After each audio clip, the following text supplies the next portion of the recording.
Hello बच्चों, तो कैसे हैं आप। एक बार फिर आपका स्वागत है हमारे YouTube चैनल इन्फिनिटी मैथमेटिक्स में। आज हम पढ़ने वाले हैं कक्षा 10वीं अध्याय 4 द्विघात समीकरण से संबंधित प्रश्नावली 4.2। इस वीडियो में हम आपको लेकर आ रहे हैं 4.2 का पूरा सॉल्यूशन। इस प्रश्नावली में जितने भी क्वेश्चन है सारे के सारे क्वेश्चन हम इस वीडियो में कंप्लीट करेंगे, तो वीडियो में लास्ट तक बने रहें। वीडियो को स्किप बिल्कुल भी नहीं करना है, आपको वीडियो पूरा देखना है और अच्छे से समझना है। चलिए तो स्टार्ट करते हैं आज की क्लास। पहला क्वेश्चन है हमारा बेटा प्रश्नावली 4.2 से संबंधित पहला क्वेश्चन है हमारा, गुणनखंड विधि से द्विघात समीकरण के मूल ज्ञात कीजिए।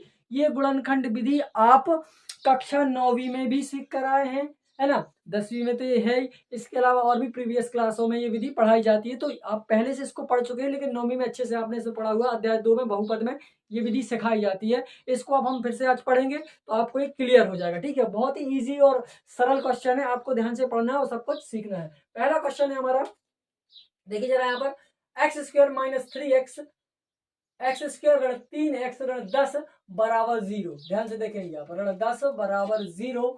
इसके हमें क्या करना है, गुणनखंड निकालना। गुणनखंड विधि से इसके गुणनखंड निकालेंगे, फिर इस समीकरण के हमें मूल निकालना है।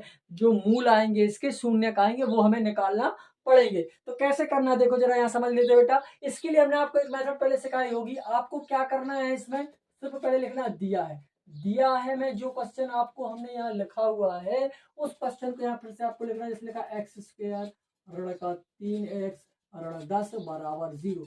अब इसकी विधि क्या होती है, अब जरा समझो। जो सबसे आगे जैसे क्या लिखा हुआ वहां पे एक्स स्क्वायर का गुणांक क्या है, यहाँ पर कुछ नहीं है, मतलब यहाँ पर क्या होगा, कुछ नहीं, मतलब एक गुणा करना है किसका, जो सबसे लास्ट में अचर पद है सी, क्या दिया ऋण का 10, इसका गुणा करो दोनों का, आंसर क्या आएगा 10 एकम 10।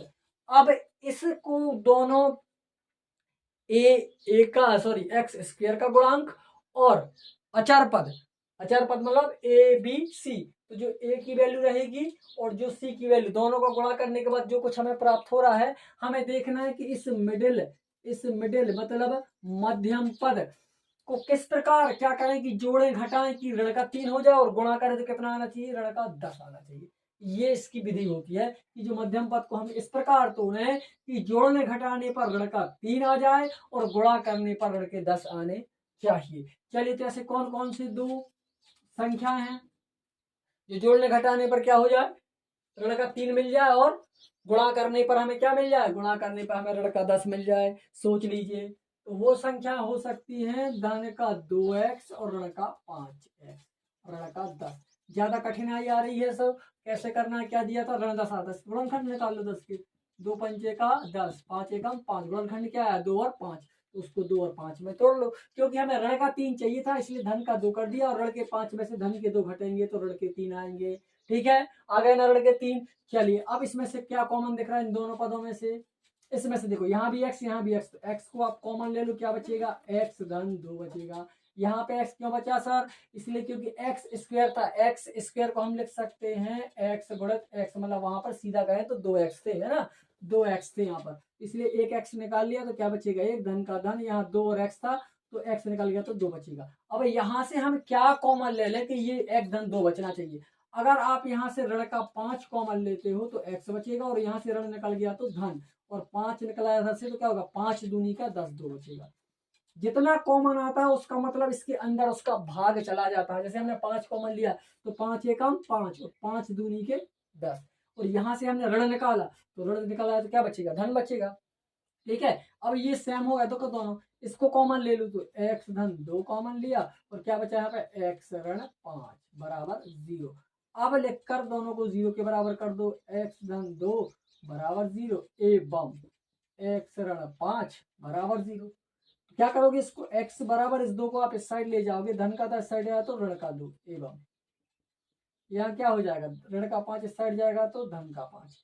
ये हमारा एक x की वैल्यू हो गई, ये हमारी दूसरी x की वैल्यू हो गई, और ये हमारा पहला क्वेश्चन कंप्लीट हो गया। और बहुत ही इजी था। आप इसको अगर आप किसी को एक बार समझ में नहीं आया तो वीडियो को रिवर्स करके फिर से आप देखो, फिर भी समझ में नहीं आ रहा तो एक बार और देखो, जब तक नहीं आता उसको रफ में चेक करके देखो आप, है ना। और आपको एक महत्वपूर्ण काम जरूर करना है कि पूरा इसके नोट्स बनाते जाना है आपको। सर नोट्स कैसे बनाए वीडियो में, अरे स्क्रीनशॉट ले लो, पहले स्क्रीनशॉट लेके क्वेश्चन का उसको कर लो, तो स्क्रीनशॉट को डिलीट कर लो, करते जाओ। ऐसे आप नोट्स बनाते जाओगे तो आपके पास एक प्रोफार्मा हो जाएगा, पीडीएफ हो जाएगा, आपको हमेशा के लिए काम आ जाएगा। ठीक है, तो आप ऐसे भी कर सकते हो। दूसरा क्वेश्चन हम करें, बहुत ही सरल है। चलिए, मेथड सेम है, करना कैसे है, पहले लिखना है, हमें दिया हमें जो क्वेश्चन हमें दिया वो पूरा का पूरा आप यहाँ लिखोगे। ये क्वेश्चन हमें दिया था तो सर हमने यहाँ पे उसको उतार लिया, एज इट इज राइट कर लिया, यहाँ पे लिख लिया। ठीक है, पूरा का पूरा हमने जैसा यहाँ लिखा हुआ था वही हमने यहाँ पर उतार लिया। अब मेथड कौन सी लगानी सर, वही मेथड लगानी जो आपने अभी बताई थी पहले। एक्स स्क्वायर का गुणा क्या है 2, गुणा में क्या लिखना, ऋण का 6, दोनों का गुणा करेंगे तो 6 दूनी के 12, सर एक ऋण का था तो ऋण के 12। अब हमें बुद्धि ये लगानी कि इस एक्स को ऐसे तोड़ना है कि जोड़ने घटाने पर एक धन का एक्स आ जाए और गुणा अगर हम करें तो ऋण के 12 आना चाहिए। जोड़ने घटाने पर एक धन का एक्स बच जाए और गुणा करें तो 12 हो जाए, तो 12 की गुणनखंड कर लो आप 12 के। 2 ही 6 का 12, 2 3 का 6 और 3 एकम का 3, एक जैसे इनका गुणा कर लो। 2 दूनी का 4, 4 और 3 में टूट रहा है, किसमें टूट रहा है, 4 और 3 में। तो आप 4 और 3 में इसको तोड़ लीजिए, खत्म हो जाएगा। किसमें तोड़ लो बेटा, 4 और 3 में तोड़ लीजिए। तो इसको हम लिख सकते हैं कि 2x² धन 4x ऋण का 3x ऋण 6। देखो, 4 में से 3 घटाएंगे तो 1x आएगा, 4x में से 3x को माइनस करेंगे तो 1x बचेगा। 4 का 3 में गुणा करेंगे कितना आएगा, 4 3 का 12 और ऋण है तो ऋण का 12। ठीक है, हो गया। अब इस दोनों पदों में से कॉमन निकालना है, इसमें से अलग और उसमें से अलग। यहाँ भी x है, यहाँ भी x है, यहाँ भी 2 है, यहाँ भी 2 है। आप यहाँ से 2x को अगर कॉमन लोगे तो क्या बचेगा, यहाँ पर x। सर 2 निकलेगा, एक x, यहाँ पर 2x है तो एक x बचेगा यहाँ। धन यहाँ से 2 निकाला तो क्या बचेगा, 2 दूनी का 4 और x निकाला तो 2 अकेला बचेगा। यहाँ से क्या निकाल लो आप, ऋण के 3 निकालोगे तो x धन 3 दूनी का 6 बचेगा। ये दोनों सेम है, जो सेम है उसको फिर से कॉमन ले लो। x धन 2 और क्या है 2x ऋण 3 बचा, तो 2x ऋण 3 बराबर 0। अब क्या करेंगे, हम दोनों को 0 के बराबर ले लेंगे कि x धन 2 बराबर 0 एवं 2x ऋण 3 बराबर 0। अगला हमारा क्या होगा, 2 का पक्षांतर इस साइड करेंगे जो हो जाएगा x बराबर धन के, इस साइड जाएंगे तो ऋण के 2 एवं यहाँ करेंगे 2x बराबर ऋण के 3 को इस साइड ले जाएंगे तो धन का 3, तो x बराबर क्या हो जाएगा 3/2, मतलब ये 2 कहाँ जाएंगे, बटे में आ जाएंगे। ये एक मूल हमारा ये हो गया और एक मूल हमारा ये हो गया। ये इस गुणनखंड विधि से द्विघात समीकरण, इसके मूल ये हो गए, ये एक पहला दूसरा मूल, पहला मूल दूसरा मूल। ये दोनों क्वेश्चन कंप्लीट हो गए, बहुत ही इजी है और आपने अच्छे से समझे होंगे। ठीक है, अब क्या करना आपका, इसका स्क्रीनशॉट आप ले लीजिए। इसके बाद में नेक्स्ट क्वेश्चन समझा रहा हूँ, स्क्रीनशॉट ले लीजिए। चलिए अगला क्वेश्चन बेटा हमारा थर्ड क्वेश्चन और फोर्थ क्वेश्चन। ठीक है, तीसरे क्वेश्चन में क्या करना है, तीसरे चौथे में हमें निकालना वही मूल है। ऐसे कुल मिलाकर इस प्रश्नावली में 6 क्वेश्चन है, कितने बेटा, सॉरी 5 क्वेश्चन है। इन 5 क्वेश्चनों को हमें इसी गुणनखंड विधि से इसके मूल निकालना। 2 क्वेश्चन हम कर चुके हैं, ये तीसरा और चौथा, इसको भी हम कर रहे हैं। चलिए कैसे करना है, चलिए जो सर आपने मेथड बताई उसी से करना। पहले आपको क्या लिखना है बेटा, दिया हमें पूरा क्वेश्चन आपको उतारना है। करनी 2x² धन 7x धन 5 करनी 2। एक चीज का आपको यहाँ ध्यान रखना है, जैसे यहाँ पे क्या लिखा हुआ है कि करनी 2x², इसका मतलब सिर्फ 2 पर है करनी, x² पर करनी नहीं, इस चीज का ध्यान रखोगे आप खासकर। अब हमें सर वही मेथड बताइए, एक x² का गुणन क्या है, करनी 2, लास्ट का गुणन क्या है 5 करनी 2, इन दोनों का गुणा करना है ना। तो 5 5 हो जाएगा, करनी 2 करनी दोनों का गुणा कितना, 2 दूनी का 4 और करनी 2 को हम क्या लिख सकते हैं, करनी 4 को हम लिख सकते हैं 2, 2 का गुणा करोगे 5 दूनी का 10, होगा कि नहीं होगा। अब हमें क्या करना है, इस 7 को ऐसे तोड़ना है कि जोड़ने घटाने पर 7 हो जाए बेटा और गुणा करने पर 10 आ जाए। तो ऐसे कौन सी संख्याएं होंगी, 10 का गुणनखंड करोगे तो कितने आएंगे, 5 दूनी का 10, 5 और 2 आ जाएगा। उसी को यहाँ लिख लीजिए 5 को और 2 को। ठीक है, तो ये हमारा सॉल्यूशन हो जाएगा, लिख लें। ठीक है, चलिए करनी 2x² धन, इसको हम लिख सकते हैं 2x धन 5x धन 5 करनी 2 बराबर 0। ठीक है, हमने क्या किया है, इस 7 को 2 और 5 में तोड़ लिया। क्यों सर, क्योंकि हमने बोला कि गुणा करने ऐसी 2 संख्याओं में तोड़ना है कि गुणा करने पर 10 हो जाए, तो 5 दूनी का 10 हो जाएगा। आ रहा कि नहीं आ रहा, बस वही संख्या, जोड़ने पर 5 और 2 को जोड़ोगे तो 7 हो जाएगा। अब हम क्या कर सकते हैं, यहाँ पर करनी है, यहाँ पर कुछ कॉमन आ नहीं सकता है ना। तो थोड़ा सा हम यहाँ कलाकारी क्या कर देते हैं कि करनी दो एक्स स्क्वायर लिखा है बेटा, इस दो को हम ऐसा लिख सकते हैं कि करनी दो गुणित करनी दो एक्स। सर हमने आज तक नहीं देखा ये ऐसा आपने कैसे लिखा है, हम कैसे मान लें। ठीक है, ये कैसे लिखा हमने समझ गए ना। चलिए इसको मैं यहाँ क्लीन कर दे रहा हूँ, रफ था। ठीक है, अब कैसे करेंगे सर, यहाँ ये कैसे कर दिया, देखो इस चीज को हम आपको समझा, जैसे ये लिखा दो तो हम इसको ऐसा लिख सकते हैं बेटा, करनी दो गुणित करनी दो। सर क्यों लिख सकते हो कि दो बराबर, इसका अगर हम गुणा करें तो दो दूनी का होता है चार, तो दो बराबर करनी चार को हम क्या लिखते हैं दो, क्योंकि इसीलिए दो के बराबर में होता है एक, इसलिए दो की जगह पे हम ये दो करनी दो लिख सकते हैं। समझ गए ना आप कैसे करना था। ठीक है, ये इसीलिए हमने दो करनी दो, ना तो बोलो सर कहाँ से आ गया करनी दो करनी दो। ठीक है, चलिए यहाँ कॉमन ले लीजिए, क्या कॉमन ले सकते हो, यहाँ पर करनी दो है, यहाँ पर करनी दो, यहाँ एक्स है, यहाँ एक्स है, तो आप क्या कॉमन ले लोगे, करनी दो एक्स, क्या ले लोगे कॉमन, करनी दो एक्स ले लो। ठीक है, हमने यहाँ से लिया करनी दो और एक्स कॉमन लिया, तो यहाँ क्या बचेगा, एक एक्स बचेगा, यहाँ से करनी दो एक्स लिया तो एक करनी दो बचेगा, यहाँ से हम क्या कॉमन ले लें, हम 5 कॉमन ले लेंगे तो क्या बचेगा, एक्स धन करनी का 2 बचेगा बराबर 0। ये दोनों सेम है ना, ये सेम है तो इसको कॉमन ले लो, एक्स धन करनी 2 और क्या बचा हमारा जे और जे, तो इसको साथ में लिख दो, करनी 2 इंटू एक्स धन 5 बराबर 0। अब करके दोनों को अलग अलग कर दो, एक्स धन करनी 2 बराबर 0 एवं करनी 2 एक्स धन 5 बराबर 0। अब कर देते हैं, 2 का पक्षांतर साइड करोगे तो एक्स का मान आ जाएगा करनी का ऋण 2, क्योंकि धन का इस साइड आएगा तो ऋण हो जाएगा। इसका देखते हैं, इसका एक्स का मान क्या आ जाएगा, जिस साइड जाएगा धन से हो जाएगा ऋण का 5 और जो करनी 2 आ जाएंगे बटे में, ये आ गए मूल 1 और 1 2, ये दोनों मूल आ गए। ठीक है, समझ गए ना। नेक्स्ट क्वेश्चन करना है। सर ये क्वेश्चन कैसा दिया है आपने, हमने क्या दिया है, बॉक्स वालों ने दिया है। ठीक है, चलिए लिखते हैं इसको, क्या दिया है, 2x स्क्वायर ऋण एक्स धन 1 बटे 8 बराबर 0। इस समय क्वेश्चन में क्या करना, पहले तो हमें जो बटे की संख्या है सर ये खतरनाक वाली, इसको खत्म कर देते हैं, क्योंकि ये बटे में फिर ये पूर्ण संख्या नहीं तो प्रॉब्लम जाएगी हमें गुणनखंड निकालने में। तो पहले हम इस 8 को खत्म कर देते हैं। जब ऐसा कुछ क्वेश्चन है तो उसमें हम क्या करते हैं कि आप 8 का गुणा कर दो पूरा है, देखो यहाँ करोगे 8 दूनी का 16x स्क्वायर, 8 का x में करोगे ऋण के 8x, 8 का ऊपर करोगे तो 8 आ जाएगा, तो 8 से 8 कट जाएगा, क्या बचेगा 1 बराबर 0। ठीक है, अब क्या करें, इसको कैसे तोड़े ऋण 8 को, जरा दिमाग लगाओ कि गुणा करें तो 16 हो जाए और जोड़े घटाएं तो 8 हो जाए। तो गुणा करने में 16 में 4 चौके 16, 4 4 में तोड़ दो, आप सीधा लिख दो यहाँ 16x स्क्वायर ऋण का 4x ऋण का 4x धन का 1 बराबर 0। ऋण 4 और ऋण 4 को जोड़ोगे तो ऋण के 8 होंगे, ऋण 4 का गुणा करोगे तो धन के 16 होंगे, 4 चौके 16। अब यहाँ से क्या कॉमन ले सकते हो आप, इन दोनों पदों में से और इस दोनों पदों में से कॉमन लेना है आपको। इन दोनों पदों में से आप 4x कॉमन ले लो। अगर हमने 4x कॉमन लिया, 4 चौके 16 और 4 निकाला तो 1, यहाँ से निकालेंगे ऋण का 1 निकालेंगे तो कितना बचेगा, 4x ऋण 1 बराबर 0। ये दोनों सेम है, ये भी 4x ऋण 1, ये भी 4x ऋण 1, दोनों कॉमन ले लो, ये हो जाएगा 4x ऋण 1। अब क्या बचा, 4x ऋण 1, इसको भी लिख लो 4x ऋण 1 बराबर 0। अलग अलग कर लो, अलग अलग का मतलब है दोनों को 0 के बराबर ले लेंगे हम, 4x ऋण 1 बराबर 0 एवं यहाँ भी लिखेंगे 4x ऋण 1 बराबर 0। तो यहाँ पर x की वैल्यू क्या हुई, इस एक को इस साइड ले जाएंगे, ऋण का था तो धन का, और जो गुणा में 4 है वो बटे में आ जाएगी, ऐसा यहाँ हो जाएगा। x बराबर ऋण के एक साइड जाएंगे तो धन के हो जाएंगे, 4 बटे में आ जाएंगे। एक मूल हमारा ये हो गया और एक मूल हमारा ये हो गया, और ये हो गया क्वेश्चन नंबर 3 का आंसर। ये है क्वेश्चन नंबर 4 का आंसर। बिल्कुल ही सरल और इजी है बेटा, बस आपको अपना दिमाग खोलना है और दिमाग खोल के ही पढ़ने बैठना है।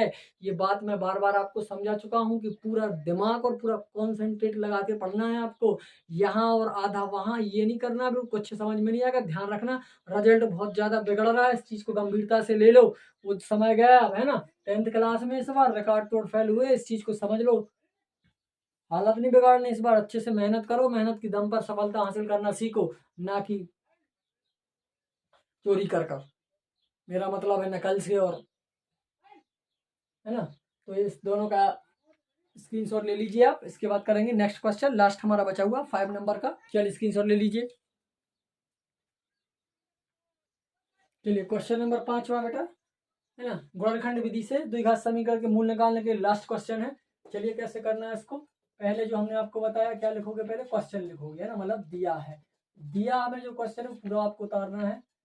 100x² ऋण 20x धन 1 बराबर 0, ठीक है।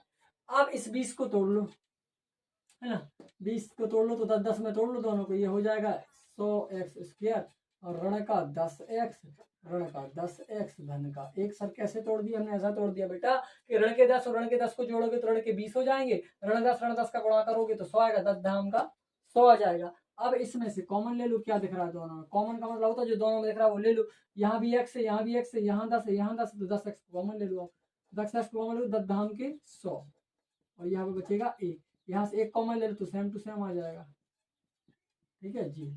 ये दोनों सेम है, ये और ये, इसको कॉमन ले लो आप, ये हो जाएगा 10x ऋण 1 और ये बचा 10x ऋण 1 दूसरा पद।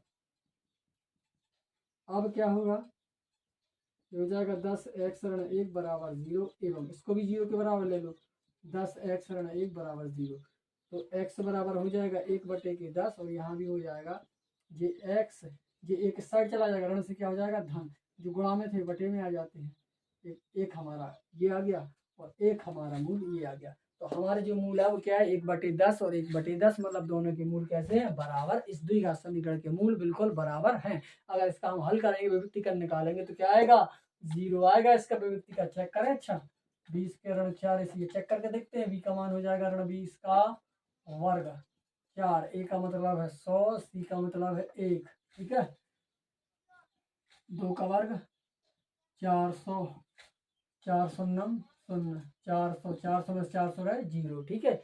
जिसके मूल बराबर होते हैं उसका विभक्तिकर हमेशा 0 होता है। ये क्वेश्चन मैं आपको कम्युनिटी में पूछ चुका हूँ, आपको बताया होगा कि ऐसे यदि विभक्तिकर का मान 0 कब होता है, जब दोनों मूल बराबर होते हैं तो विभक्तिकर का मान 0 होता है। देखो ये मूल बराबर थे तो देखो मान 0 आया कि नहीं आया, इस चीज को समझ लो, आपको गहराई से इसी चीज को समझना है बेटा, ठीक है। चलिए इसका स्क्रीनशॉट ले लीजिए, फिर क्वेश्चन नंबर 2 सॉल्व करना स्टार्ट करेंगे। इसका स्क्रीनशॉट ले लीजिए जब तक। चलिए क्वेश्चन नंबर 2 बेटा 4.2 का क्वेश्चन नंबर 2 है कि ये कह रहे हैं कि उदाहरण 1 में दी गई समस्याओं को हल कीजिए। अब उदाहरण 1 में दी गई समस्याओं को हल कीजिए। अब ये क्वेश्चन तो कुछ लोगों को समझ में भी नहीं आ रहा होगा, सर ये क्या लिखा है। उदाहरण 1 मतलब ये कह रहा है कि जो आपकी किताब है उसका उदाहरण नंबर पहला निकालो आप। उदाहरण नंबर पहले में ये समस्याएं दी हुई हैं, शाब्दिक प्रॉब्लम दी है, शब्दों में समस्या दी हुई है। उस समस्या को आपको देखो, इस समस्या को हल करने के बाद एक समीकरण मिला है इसमें, ये समीकरण, वो कह रहा है उसी समीकरण का आप हल निकालो जो समस्या दी है। ये समीकरण निकला था एक का, ये निकला है x² ऋण 45x धन 324, ये निकला है। और इसका दूसरा पार्ट था, उसका समीकरण निकला है x², यहां मैं लिख रहा हूं x² ऋण 55x धन 750, ये द्विघात समीकरण निकले समस्याओं से। इन दोनों समीकरणों का क्या निकालना है, हमें हल निकालना है। चलिए तो दोनों समीकरणों का हल निकाल लेते हैं हम, कैसे निकालना है चलिए, ठीक है। ये पहला है, ये दूसरा है। ये उदाहरण पहले की समस्या है पहली, और उदाहरण पहली की, और ये है दूसरी। इन दोनों का हमें द्विघात समीकरण के मूल निकालना है, जो पिछले जैसे हम निकाल चुके हैं, ठीक है। चलिए कैसे निकालना है, दिमाग लगाइए जरा। जैसे हम आपको बता चुके हैं कि इन दोनों का गुणा करेंगे तो 324 आएगा, और किस किस संख्या में तोड़ दे कि जोड़ने घटाने पर 45 को गुणा करने पर 324 होगा। तो इसको सीधा हम करेंगे x², इसको आप लिख सकते हो 45 को तोड़ना है, ठीक है। इसको तोड़ दो आप 36x ऋण 9x और धन का 324। सर ये कैसा, देखो अगर आप 36 ऋण के 36 में ऋण के 9 जोड़ोगे तो ऋण के 45 आएंगे, और 36 में 9 से गुणा करोगे तो 324 आपके आ जाएंगे, ठीक है। अब ये टूट गया, इसमें से कॉमन ले लो आप, यहाँ भी x यहाँ भी x कॉमन लोगे तो क्या बचेगा x ऋण 36, और यहाँ से अगर हम ऋण का 9 कॉमन ले तो यहाँ बचेगा x ऋण 36। सर क्यों, अगर 9 से हम इसमें भाग देंगे तो 36 बार जाएगा, ठीक है। 9 से 9 तिया 27 भर के बेटा कितने 5 और 9 छम 54, ठीक है। तो आप ये करके भी देख सकते हो। अब ये सेम आ गया, इसको कॉमन ले लो तो x ऋण 36 और दूसरा क्या बचा x ऋण 9, दोनों किसके बराबर ले जाओगे 0 के, अब करके दोनों को अलग अलग जीरो कर दो। x ऋण 36 बराबर 0 एवं x ऋण 9 बराबर 0। तो यहाँ 36 को इस साइड ले जाओगे तो x का मान आ जाएगा ऋण से धन का 36, ये हमारा एक मूल आ गया। यहाँ करोगे तो x 9 को आप इस साइड ले जाओगे, ऋण के थे इस साइड जाएंगे तो धन के हो जाएंगे। ये हो गया हमारा दूसरा मूल। ठीक है, इसी प्रकार हम मूल ज्ञात कर सकते हैं। अब क्वेश्चन नंबर प्रॉब्लम दूसरा दी है, इस प्रॉब्लम को भी हम सॉल्व कर लेंगे सेम मेथड से। कैसे तोड़ें इसको जरा दिमाग लगाओ। इस 55 को हम कैसे तोड़ दें भैया? 55 को गुणा करें तो 750 हो जाए और जोड़े घटाए तो 55 हो जाए। कौन कौन सी संख्या होंगी जरा दिमाग लगाइए, कौन कौन सी होंगी? इसको हम तोड़ सकते हैं 30x ऋण 25x में धन का 750। अगर आप ऋण के 30 में ऋण के 25 जोड़ोगे तो ऋण के 55 हो जाएंगे और 30 का और 25 का गुणा करोगे तो 750 आ जाएंगे। ये विधि होती है। ठीक है, चलिए अब क्या करें? इसमें कॉमन देखिए क्या आ रहा है, इस पद में और इस पद में क्या कॉमन आ रहा है। इस पद से अगर हम x निकालते तो यहाँ बचेगा x ऋण 30 और यहाँ से अगर हम 25 निकाल ले तो यहाँ बचेगा x ऋण 30। कैसे बचेगा सर? सोचना नहीं, जो कुछ यहाँ बचेगा वो यहीं बचेगा, क्योंकि अगर हम 25 निकालेंगे तो 25 से भाग चलेगा, 25 से कम 25 का यहाँ भाग दोगे तो 30 आ जाएगा। 25 या 75 और 0 का 0। अब ये दोनों सेम हो गए ना बेटा, इसको कॉमन ले लो, आप उभयनिष्ठ ले लो। ये ले लिया हमने उभयनिष्ठ, x ऋण 25। ठीक है, ये उभयनिष्ठ लिया, एक बार लिखा, फिर जो कुछ बचा है ये और ये इसको एक साथ लिख दिया। अब दोनों को अलग अलग 0 के बराबर ले लो। x ऋण 30 बराबर 0 एवं इसको ले लेंगे x ऋण 25 बराबर 0। अब 30 को इस साइड ले जाओगे, ऋण के इस साइड जाएंगे तो धन का 30 हो जाएगा। यहाँ देखिए आप, ये ऋण का 25 है, इस साइड जाएगा तो किसका हो जाएगा? धन का हो जाएगा पक्षांतर करने पर, है ना। तो ये दोनों क्या आ गए? हमारे आंसर आ गया बेटा। उदाहरण नंबर दूसरे के जो दो पार्ट थे वो दोनों के दोनों मैंने यहाँ सॉल्व कर दिए हैं। आप इसका स्क्रीनशॉट ले लो, फिर करते हैं बेटा नेक्स्ट क्वेश्चन सॉल्व। चलिए स्क्रीनशॉट ले लीजिए। चलिए बेटा अगला क्वेश्चन थर्ड, बहुत ही अच्छा और बहुत ही सरल क्वेश्चन। आप देखो बहुत ही इंपॉर्टेंट क्वेश्चन भी है, बिल्कुल इजी। आप समझ लीजिए जरा। ये कह रहा है कि ऐसी दो संख्याएं ज्ञात कीजिए जिनका योग 27 हो और गुणनफल 182। ये कह रहा है कि ऐसी संख्याएं आप बताओ, दो संख्याएं हैं वो कौन कौन सी हमें पता नहीं, वो क्या अगर हम उनको जोड़ते हैं तो हमें 27 मिलता है और दोनों का गुणा करते हैं तो 182 मिलता है। वो संख्या बताइए क्या होंगी आप। तो इसके लिए हमें पता तो पहले है नहीं कि कौन कौन सी संख्या है, तो हम क्या करेंगे बेटा? मान लेंगे। तो इनको मानेंगे। माना की पहली संख्या आप यहाँ लिखोगे हल, माना की पहली संख्या है ना, पहली संख्या हमने माना कि क्या है? x है। तो दूसरी संख्या क्या होगी? दूसरी संख्या, अब जरा समझने की बात है यहाँ, दूसरी संख्या क्या होगी? दूसरी संख्या हम क्या मान लें कि जब दोनों को जोड़ रहा है तो 27 और एक x है, तो दूसरी क्या होगी? 27 ऋण x होगी। नहीं होगी, क्यों? क्योंकि जब पहली संख्या j है और दोनों को जोड़ रहा है तो 27 हो, तो दूसरी क्या होगी? जिस इसमें से टोटल में से उस पहली संख्या को घटा दो, दूसरी संख्या निकल आएगी। तो पहले में से हम दूसरी को घटा दिया। प्रश्न क्या कह रहा है? प्रश्न अनुसार समझ जाए।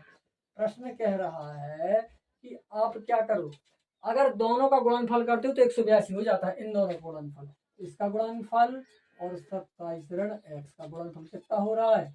182 हो रहा है। गुणा कर दीजिए। x का 27 में करोगे 27x, x का x में करोगे x स्क्वायर बराबर का 182। इसको जमा लीजिए, इसको मैं जमा रहा हूँ तरीके से। ये हो जाएगा ऋण का x स्क्वायर धन का 27x और ऋण का 182। कैसा हो गया सर? इसको मैंने आगे लिख दिया, ये धन ही का था तो इसको पीछे पहले एक्स स्क्वायर को, फिर एक्स को, फिर बिना एक्स वाले इसको इस साइड ले आया मैं, धन से ऋण का हो गया। अब इस ऋण चिन्ह को खत्म कर दो, ऋण से गुणा कर दो सब में। ऋण से गुणा करोगे तो अब ये हो जाएगा धन का एक्स स्क्वायर, ये हो जाएगा ऋण का 27x और ये हो जाएगा धन का 182। आप ऋण से ऋण में गुणा करोगे धन, ऋण का धन में करोगे तो ऋण, और ऋण का ऋण से करोगे तो धन हो जाएगा। ठीक है, अब इस 27 को मिडिल टर्म को सोचो कैसे तोड़े कि जोड़ने घटाने पर 27 हो जाए बेटा और गुणा करने पर 182 हो जाए। ऐसी कौन कौन सी संख्याएं हैं जिनको हम तोड़ दें तो ये आ जाए। तो 182 के सीधा देखो, इसका गुणा करोगे तो 182, 182 गुणनखंड कर लो आप।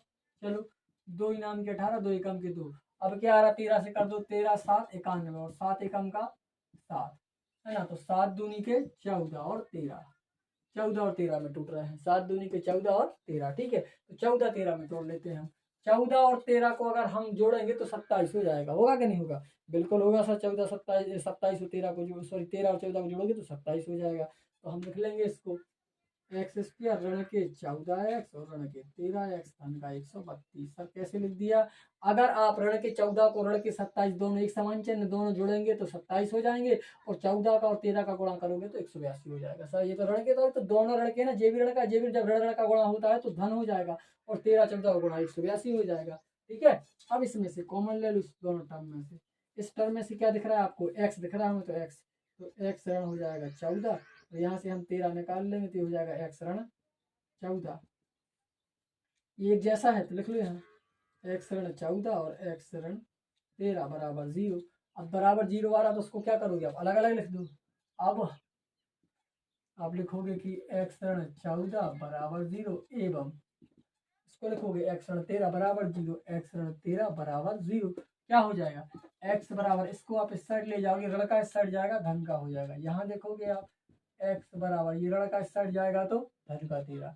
एक मूल हमारा ये हो गया, एक मूल हमारा ये हो गया, और दोनों के दोनों मूल हम निकालो। ये दोनों संख्या है, दोनों को आप गुणा करो तो कितना हो जाएगा? 182, और दोनों को जोड़ो तो कितना हो जाएगा? 27। यही वो दो संख्या हैं जिनका योग 27 है और जिनका गुणनफल 182 होगा। ये हो गया हमारा क्वेश्चन नंबर 3। इसका भी आप स्क्रीनशॉट ले लीजिए। इसके बाद 3 क्वेश्चन और हैं, वो भी हम इसी वीडियो में कंप्लीट करेंगे और आपको पूरे क्वेश्चन अच्छे से सीख के ही जाना है। इससे पहले वीडियो को लीव नहीं करना है, वीडियो नहीं छोड़ना है आपको, ठीक है? पूरा सीख के जाओगे आप। चलिए स्क्रीनशॉट ले लीजिए। चलिए बेटा, क्वेश्चन नंबर 4 है हमारा। क्वेश्चन नंबर 4 है, दो क्रमागत धनात्मक पूर्णांक ज्ञात कीजिए जिनके वर्गों का योग 365 हो। दो क्रमागत, क्रमागत का मतलब होता है बेटा क्रम से। जैसे हम क्या लिखते, पहले आपने पढ़ा होगा 1 2 3 4 5 6, तो ये क्रम से 1 के बाद 2, 2 के बाद 3, 3 के बाद 4, 4 के बाद 5, 5 के बाद 6। तो क्रमागत का मतलब होता है एक के बाद एक क्रम से आते जाना। तो ये कह रहे दो क्रमागत धनात्मक पूर्णांक है। पूर्णांक मतलब पूरे पूरे अंक, जैसे 1 2 3 4 5 6 7 8 9 10, ये सब पूर्णांक है।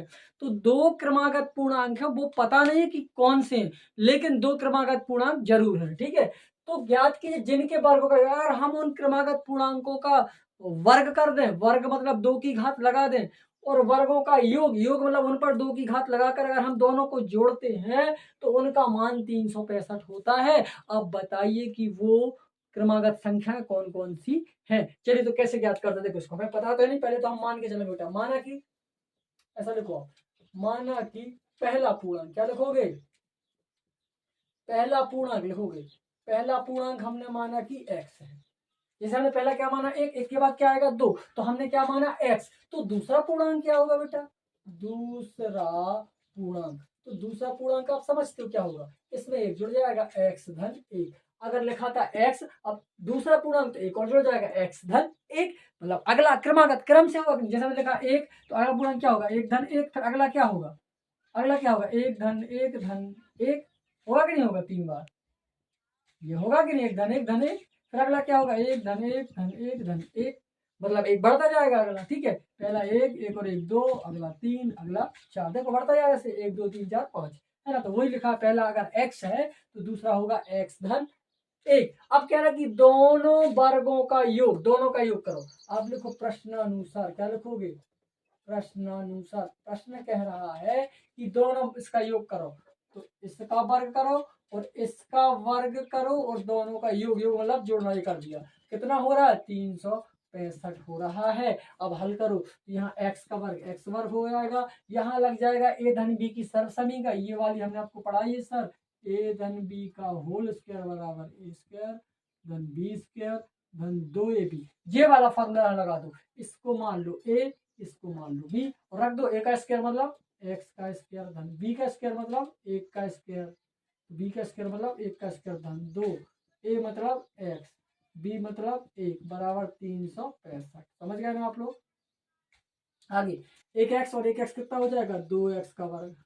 1 का वर्ग 1 हो जाएगा, 2 का x में गुणा होगा, 2x 2x एकम 2x बराबर का 365। इसको इस साइड ले आएंगे, जमा लेते हैं हम इसको हमने लिखा 2x का वर्ग, फिर इस 2x को इसके बाद लिख दिया, इसको पीछे लिख देंगे धन का 1। इसका पक्षांतर इस साइड करेंगे तो ऋण का 365, यहाँ कुछ नहीं बचा मतलब 0। अब आगे क्या कर सकते हैं? 2x का वर्ग धन 2x, 365 में से 1 घट जाएगा तो ऋण के 364 बचेंगे। इसमें 2 से भाग दे दो, किससे दे? 2 से भाग दोगे तो क्या बचेगा? एक्स स्क्वायर धन एक्स ऋण 2 से भाग देंगे तो 2 एकम 2, 1 2 अट्ठे के 16, 2 दूनी का 4, ये बचा। अब इसको तोड़ लीजिए। इस x को ऐसे तोड़ना है कि जोड़ने घटाने पर 1 हो जाए और गुणा करने पर 182 हो जाए। तो अभी इससे पहले ऐसा क्वेश्चन आया था, 13 14 में तोड़ा था हमने, उसी को तोड़ लो 14 और 13 में। तो आप लिख सकते हो कि एक्स स्क्वायर धन 14 एक्स ऋण 13 एक्स ऋण 182 बराबर 0।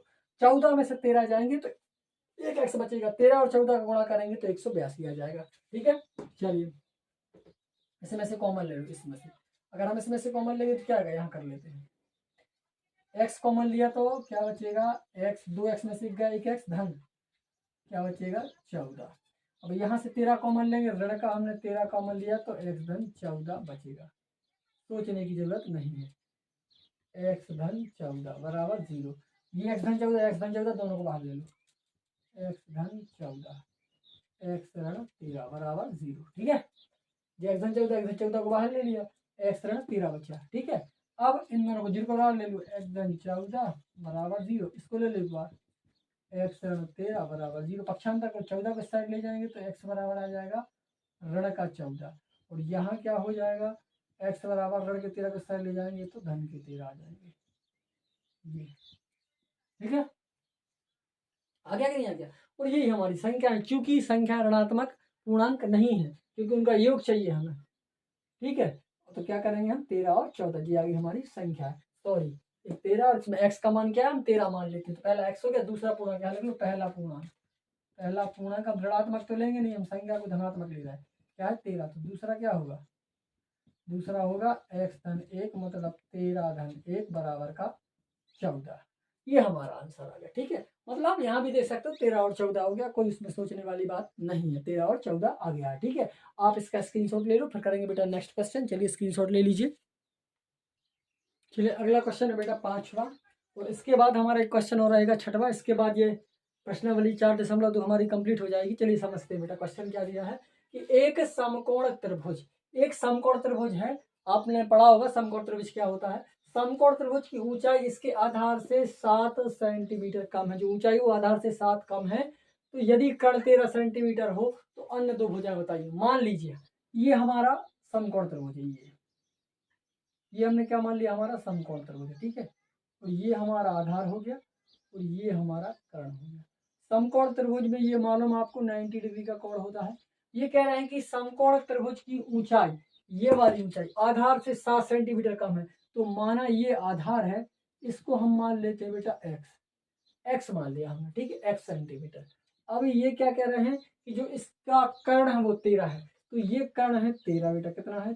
13 सेंटीमीटर। ये 13 सेंटीमीटर, जरा समझ लो ध्यान से, ये हमारा 13 सेंटीमीटर है।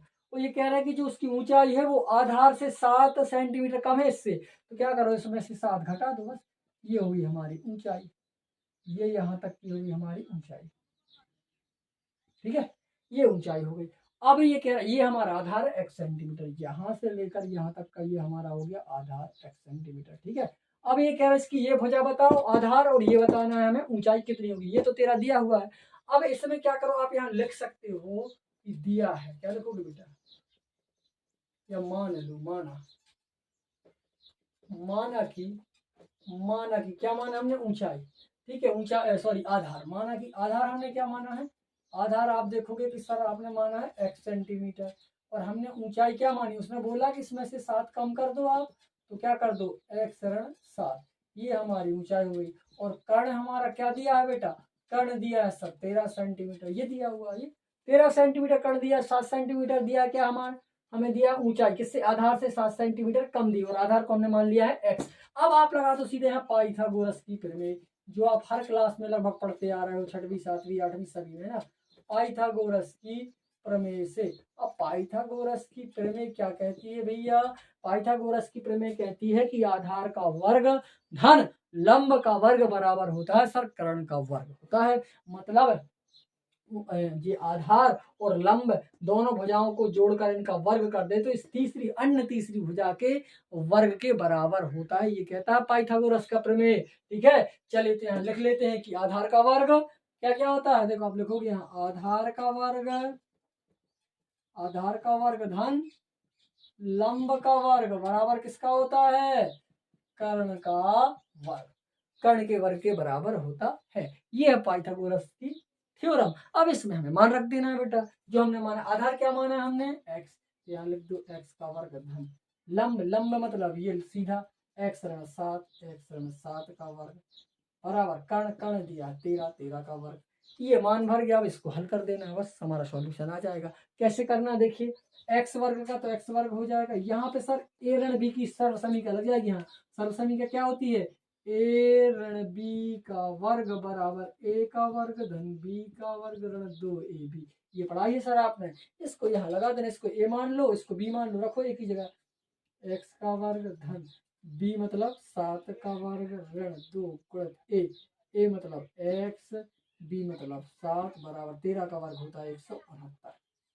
होता है, बिल्कुल होता है। चलिए एक एक्स वर्ग हो जाएगा सर 2x वर्ग, 7 का वर्ग हो जाएगा सर 49, 7 दूनी के 14 एक्स बराबर का 169। चलिए 2x का वर्ग इसको लिख देंगे, इसको पहले ऋण का 14x धन का 49, इसको साइड ले आएंगे तो ऋण का 169। यहाँ कुछ नहीं बचा मतलब 0 बचेगा। इस 169 को हमें सही पक्षांतर करके लिया, धन का था तो ऋण का हो गया। ठीक है, अब आगे देखिए क्या करना है।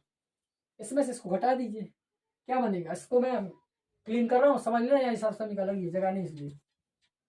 चलिए आगे है ना, अगला इसके आगे करते हैं सॉल्व। ये हो जाएगा 2x का वर्ग ऋण का 14x और 169 में से 49 अगर हम घटाएंगे तो कितना आएगा? 120 और ऋण का 120। 2 से भाग दे दो ताकि ये छोटा, 2 से भाग देंगे तो 2 एकम का 2, 2 सत्ते के 14 और 2 इछाओं के 60, सॉरी 2 इछाओं के 12। ठीक है, ये हमारा कट गया। अब इस 7 को तोड़ना है, 7 को तोड़ लो आप। 12 पंचे 60, इसका गुणा करें तो गुणा में 60 आना चाहिए और इसको जोड़े घटाएं तो 7 हो जाए और गुणा में 60 हो जाए तो 12 पंचे 60 होता है ना। 12 में से 5 घटाएंगे तो 7 आ जाएगा। ऐसे तोड़ दो एक्स स्क्वायर। और कैसे तोड़ दे? धन और ऋण, धन और ऋण में तोड़ दे कि ऋण ऋण में?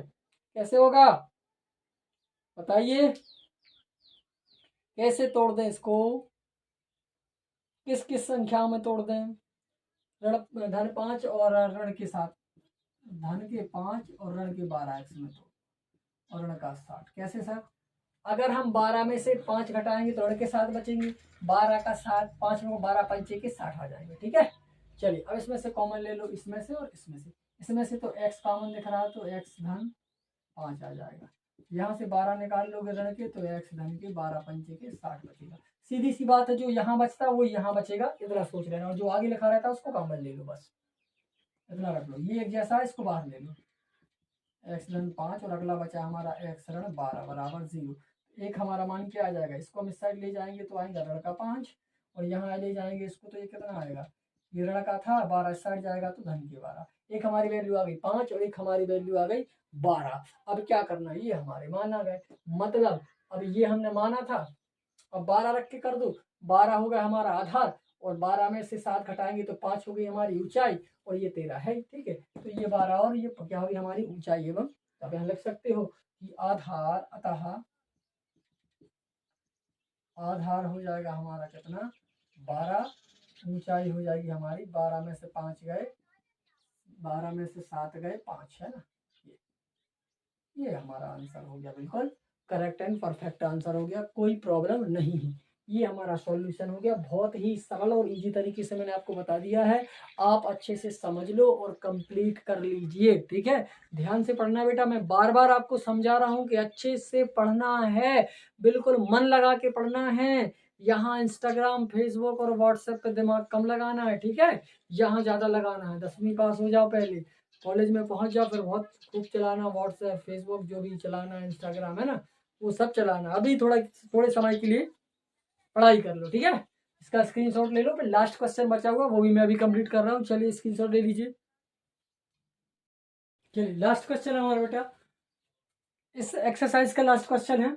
एक कुटीर उद्योग एक दिन में कुछ बर्तनों का निर्माण करता है।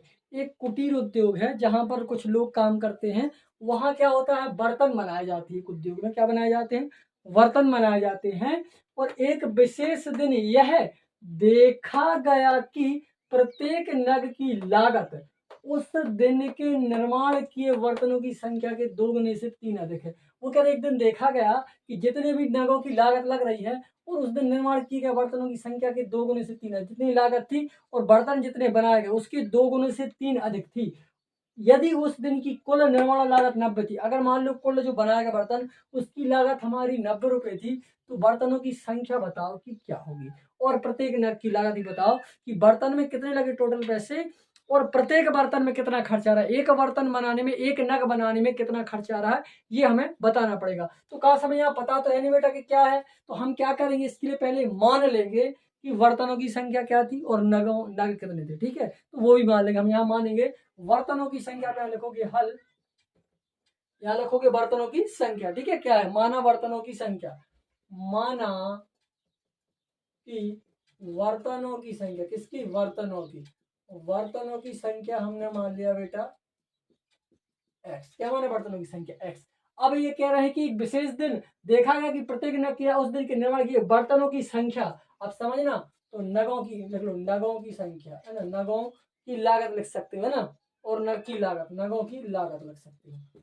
नगों की जो लागत थी वो क्या थी बेटा, ये कह रहे हैं कि जो बर्तनों की संख्या, तो बर्तनों की संख्या तो हमने एक्स माना, बर्तनों की संख्या के 2 गुने, तो इसका 2 गुना कर दो, से 2 गुने से 3 अधिक थी, और 2 गुने में से 3 अधिक मतलब इसमें 3 जोड़ दो, बस हो गया। और वो कह रहे यदि उस दिन की कुल निर्माण लागत 90 थी तब, अब यहाँ देखो तब, तब कर सीधे सी बात है, ये क्वेश्चन हमारे आए हैं, इसको एक्स और क्या आया है 2x धन 3, दोनों का गुणा कर दो, लागत कितनी थी हमारी 90, तो दोनों के बराबर में क्या ले लो, आप 90 ले लो और इसको सॉल्व कर सकते हो। अब क्या करना है, एक्स का यहाँ गुणा करो और एक्स का यहाँ गुणा करो और राइट कर दो, लिख दो। चलिए कैसे करना है, 2x का वर्ग धन x का 3 में गुणा करेंगे 3x बराबर का 90, इसको साइड ले आओ, ये हो जाएगा 2x का वर्ग धन 3x ऋण 90 बराबर 0। इस 90 को हम इस साइड ले आए तो धन से किसका हो गया, ऋण का हो गया। अब इसको हम क्या करें, अब इसको तोड़ दो। ऐसी कौन सी संख्या है जिनको गुणा करने पर 90 दूनी कितना हो जाए, 180 आ जाए, 90 दूनी 180 आ जाए ऋण का, और जोड़ने घटाने पर 3 हो जाए, तो कौन रहेगा, 12 15 का गुणा कर लो आप, ये हो जाएगा 2x का वर्ग, इसको लिख सकते हैं हम 15x ऋण 12x ऋण 90। 12 और 15 का आप गुणा करोगे तो 180 आ जाएगा, और 15 में से 12 घटाओगे तो धन के 3 आ जाएंगे। अब इन दोनों में से कॉमन ले लो, इसमें से क्या दिख रहा है सर, x दिख रहा है, x कॉमन लोगे तो यहाँ बचेगा 2x धन 15, यहाँ क्या कॉमन लोगे, ऋण के 12 निकाल लो तो यहाँ बचेगा x धन 15।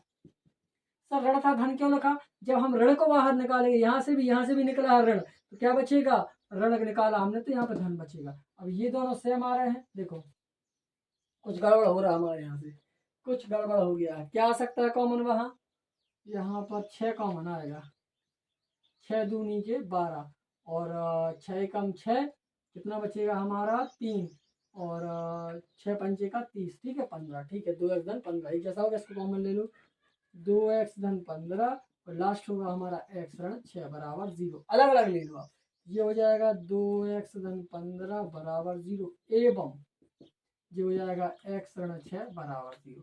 अब चाहो तो अलग अलग मान निकाल लो इसका हम कर लेंगे 2x, ये धन का था 15, इसको साइड ले जा रहा है तो ऋण का 15 हुआ, एवं दूसरा दिया हमारा x ऋण 6, तो x था, अब इस 6 को ऋण को इस साइड ले जाएंगे तो धन का 6 हो जाएगा, क्योंकि बराबर से के इस साइड उस साइड ले जाने पर, पक्षांतर करने पर चिन्ह बदल जाते हैं, जैसा धन का इस साइड जा रहा है तो ऋण हो जाएगा, और ऋण का जा रहा है तो धन हो जाएगा, विपरीत चिन्ह आ जाता है। ठीक है, तो यहाँ x का मान क्या हो जाएगा, x बराबर ऋण के 15 बटे में 2 आ जाएगा, एवं दूसरा क्या हो जाएगा हमारा x बराबर 6। ठीक है, अब इसको रख के तो बर्तनों की संख्या 6 हो गई, और इसको रख दो यहाँ लागत, लागत में रख दो आप, लागत थी 2x धन 3, तो लागत हो जाएगी 2 गुणे 6 धन 3, 6 दूनी के 12 धन का 3 बराबर का 15, तो हमारी लागत आ गई 15 रुपया और बर्तनों की संख्या है 6। ठीक है, ये हमारा क्या हो गया, आंसर आ गया।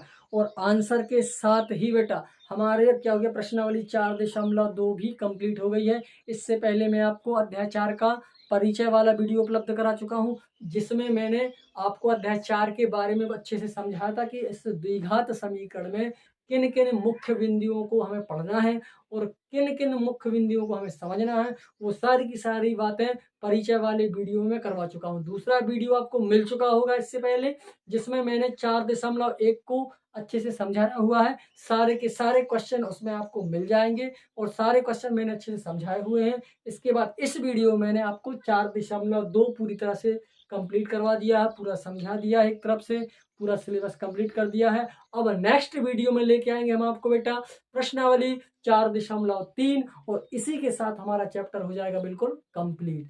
तो आपको बस ध्यान लगा के पढ़ना है, ये बात मैं आपसे बार बार बोल रहा हूँ, बार बार आपको समझा रहा हूँ कि दिमाग लगाओ बेटा, पढ़ लो। थोड़ा समय आपके पास है ना, क्योंकि समय के साथ सबको समझ नहीं आती है ना, जब समझ आती है तब समय निकल जाता है। इसलिए अभी समय है तो समझ जाओ, नहीं तो परेशानी आपको आगे चल के बहुत ज़्यादा उठानी पड़ेगी। इस बात को समझ लो आप बेटा। सिर्फ 2-3 साल पढ़ाई करना है, 9वीं 10वीं 11वीं 12वीं। 4 साल अगर आपने अच्छे से पढ़ लिए या 3 साल अगर आपने अपनी जिंदगी के लिए अच्छे से दे दिए ना, तो आप एक सक्सेसफुल इंसान बन सकते हो, एक सफल इंसान आप बन सकते हो। अगर आपने ये भी मस्ती में निकाल दिया ना, यही गोल्डन चांस है और गोल्डन टाइम है आपके लिए, अपॉर्चुनिटी प्रोवाइड कराता है ये समय। आप समझो कि इस समय का उपयोग कैसे करना है हमें। आप फालतू में समय का दुरुपयोग कर रहे हो, आप बस दिन भर के आराम कर रहे हो, फ्री फायर खेल रहे हो, है ना, वीडियो यूट्यूब चला रहे हो या कुछ भी कर रहे हो, तो ये टाइम थोड़ा सा पढ़ाई के लिए दो, है ना। पूरा टाइम हमें मस्ती में नहीं निकालना है। आपके लिए बहुत ज़्यादा परेशानी हो जाएगी बेटा, इस चीज़ को समझो। क्यों नहीं समझते हो? पढ़ो तरीके से और सीखो। परेशानियाँ जीवन में लगी रहेंगी, एक जाएगी, दूसरी आएगी, फिर जाएगी, फिर तीसरी आएगी, है ना। और इसी का नाम ही ज़िंदगी है और जीवन है। संघर्ष करना, ये बात मैं पहले भी आपसे कह चुका हूँ कि जीवन में सफलता अगर प्राप्त करनी होगी तो संघर्ष तो करना पड़ेगा। इस चीज़ को समझ लो बिल्कुल। संघर्ष आपका साथ कभी नहीं छोड़ेगा जीवन भर, और अगर आप संघर्ष करते रहोगे तो इस दुनिया में जीवन रूपी रेस में आप सबसे आगे रहोगे। ये मेरा ध्येय वाक्य समझ लो आप, ठीक है। इसके बाद मिलेंगे बेटा नेक्स्ट वीडियो में। अगर आपको वीडियो अच्छा लगे तो हमारे वीडियो को लाइक करें, शेयर करें, और अगर आप हमारे वीडियो पर नए हैं, हमारे चैनल पर नए हैं, तो हमारे चैनल को सब्सक्राइब जरूर करें, इन्फिनिटी मैथमेटिक्स। मिलते हैं नेक्स्ट वीडियो में। Thank you.